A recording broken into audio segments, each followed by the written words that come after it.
Hiya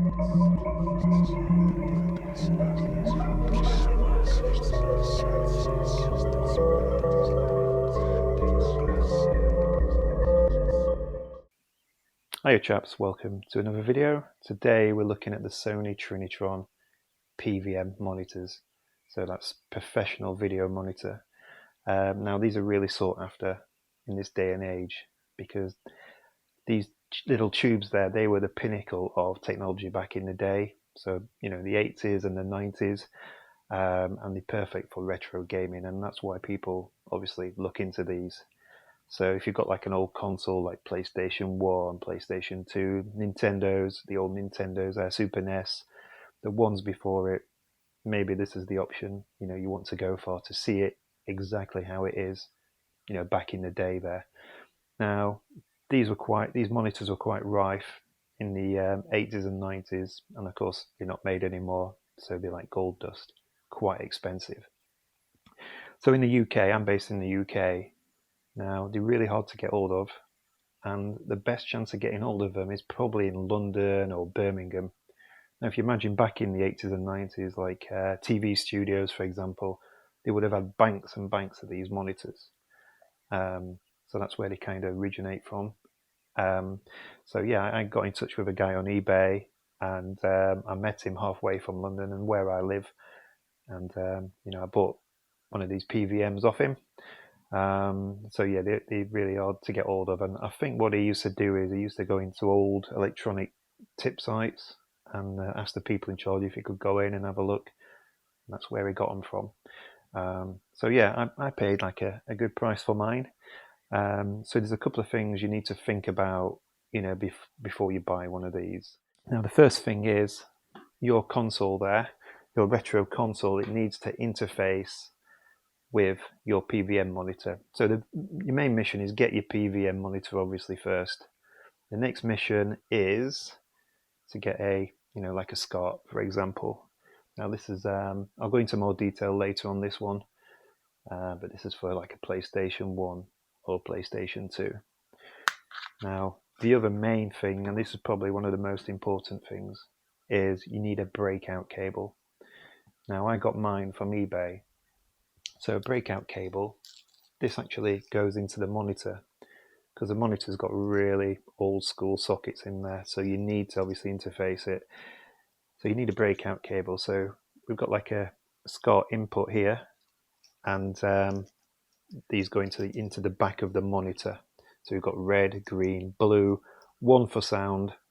My monitor's like mono, so it's not stereo at all. So, you know, one audio input there, and there's a synchronize socket here, synchronize. So what happens if you don't plug that in? It's off sync, everything's like moving like lines. So as soon as you put the sync in, it stabilizes, and then you've got a picture there. So yeah, so look on eBay for one of these, for example. So that's very important. That's probably the most important thing after the monitor, and then obviously your cable from your console. Now another thing is, which you need to think about, and this is very important too, this is like a nostalgia thing, and you're going to pay a lot of money for one of these monitors. So you've got to, like, you know, you might be raring to go and wanting one, you're going to pay a lot of money for one. But what you've got to think about is, it's like a nostalgia thing, and is that bubble going to burst in time? You know, you're going to buy it, I mean, it's just collecting dust, your monitor there. So you've got to really think about that. Because the thing with nostalgia, I suppose, it's like you with a young heart and a young mind. So you might be a completely different person now. You want to connect in the past there, but you know, does that past really exist? Is it really how you remember it? So you're going to spend a lot of money on this. So that's another thing you need to think about. So yeah, we'll just have a quick look at the monitor there, and we'll go into depth with a couple of more things.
So this is the model number at the back.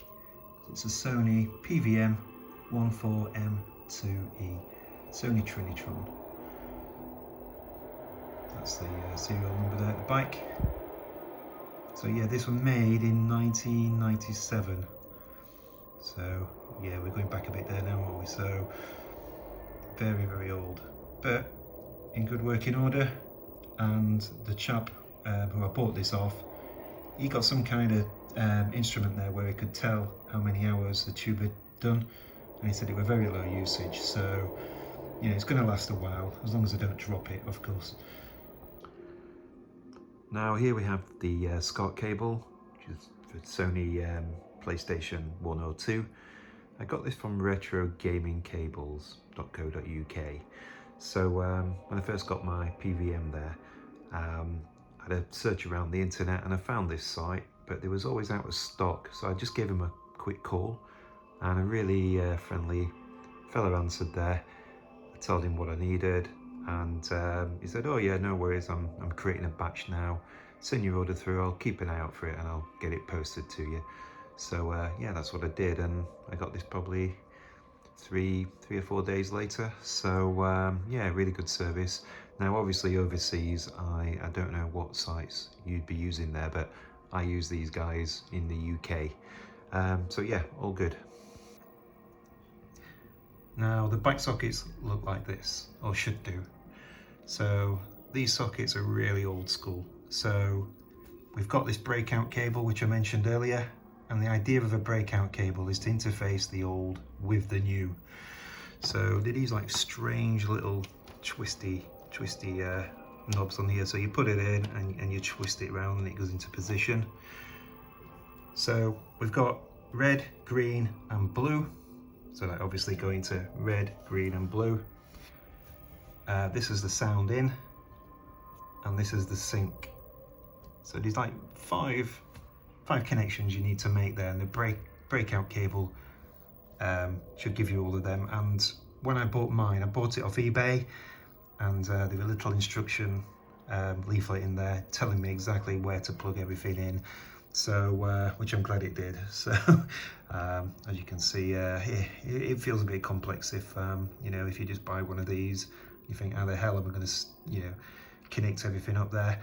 So yeah, you've got to go on eBay and find someone who makes these, you know, who's got a little side hustle in doing it, and then you're good to go. So obviously the breakout cable goes into a SCART there, and then your SCART from your console goes into there, and it just connects like that. Now before we continue with the video, just a very quick word. If you do want to support us safely and securely, you can do so through Buy Me a Coffee or via Patreon. And if you do support us there, as a big thank you, what we'll do, we'll put your name on the very next video in the Demon Hall of Fame for everybody to see. Okay, so I've dug deep and I've found this game called Loaded. Now this was released in 1995, and I remember playing this that Christmas. So Christmas 95, the PlayStation 1 was released in September, I believe, in 95. So a couple of months after, I remember playing this game there. I remember being really hungover, sat in my dark room playing this away. So we'll give this a spin. And the interesting thing about this, cool little story I think. Now this was created by Gremlin Graphics, which was a software house in Sheffield, and that's where I used to live, and that's where I was born. So I used to live in Sheffield for many years, and Gremlin Graphics were quite legendary at the time there. Now I used to talk to a girl in a pub on West Street on Sheffield, and her boyfriend worked at Gremlin Graphics, and he was like a 3D modeler.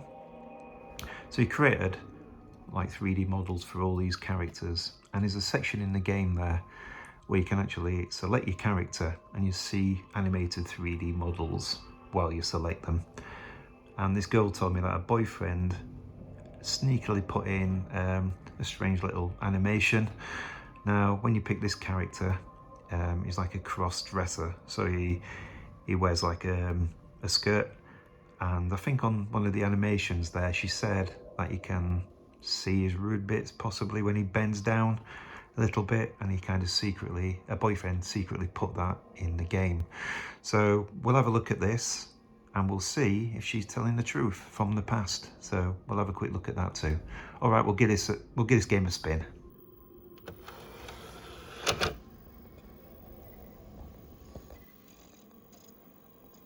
These are really noisy when you first switch them on. You really like make a strange electronic thud noise. Let's see if that's still the case. Here we go. Yep, still there. Now I've turned the volume down on here because it's playing Pop Will Eat Itself, so I don't want any copyright strikes obviously, but yeah, we've got these characters here, look. Got like a big baby called Mama. Oh, I won't say that out loud. And where's a cross-dresser chap? Ah, that's him. So he's called Butch. So let's have a look at this animation we've been talking about. So he's kind of stationary. So we must have to select him. Here we go. Here we go.